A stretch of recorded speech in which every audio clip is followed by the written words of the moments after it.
incorporamos as emendas que presenta o BNG, cerca do que vostedes puxeron sobre a mesa, os demais concelleiros e concelleiras.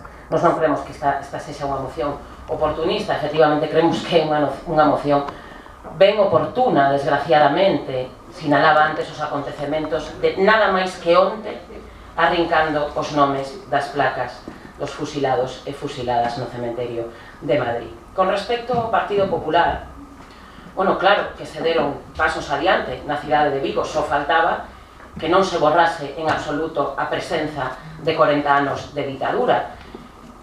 Iso é o que pretenden os seus socios da extrema dereita, efectivamente, pero iso non foi o que aconteceu en Vigo, certo, e non aconteceu así en boa medida pola presión das asociacións memorialistas que estaban, están e estarán. Pero, en todo caso, eu aínda así pregolles ao Partido Popular que non se deixen cegar polo velo franquista que percorre o Estado español, que se coloquen do lado da razón e da inteligencia. Non poden ampararse no que foi a improvisación e o voluntarismo. Compre un tratamento sistematizado desta cuestión.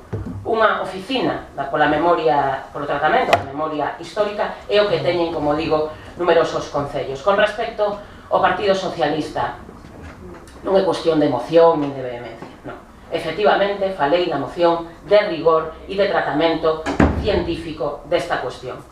Existen historiadores, investigadores, xuristas que tratan esta cuestión. Non se trata de puras emocións. Vostedes teñen unha responsabilidade.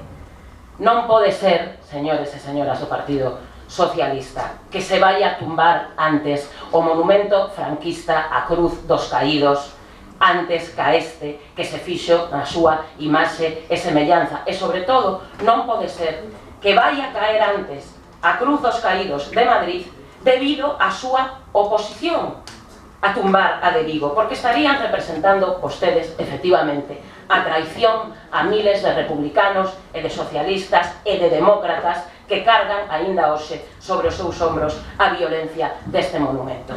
Efectivamente, vostedes retrátanse. Claro que foron miles os represaliados e vostedes están negando unha vez máis a recuperación e a dignificación da súa memoria. Fala vostede do xardín da memoria de Pereiró, pero vostedes impediron a colocación ali dun monumento cos nomes de todos os represaliados, como tamén impediron e siguen impedindo que se coloque unha placa que diga o que foi o Museo do Marco. Ese é o seu compromiso. Os tempos están cambiando, parece ser, señores do Partido Socialista, para vostedes. Tomen nota. Moitas gracias.